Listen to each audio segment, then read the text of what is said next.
Sometimes I think the world moves a little too fast. We rush from one thing to the next, emails, deadlines, notifications, so caught up in our own heads that we forget about the people right in front of us. But every single person you meet is living a life as deep and complex as your own.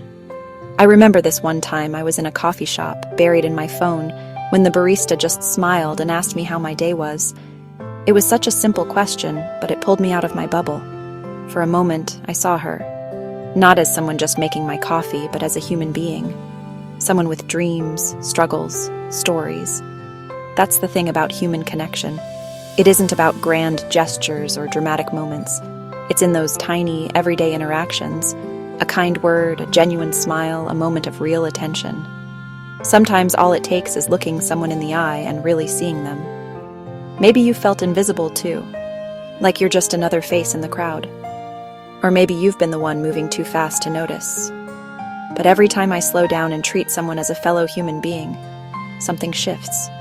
Walls come down. Hearts open up. So I challenge you, today, tomorrow, whenever you can, take a moment to connect. And we all want to be seen.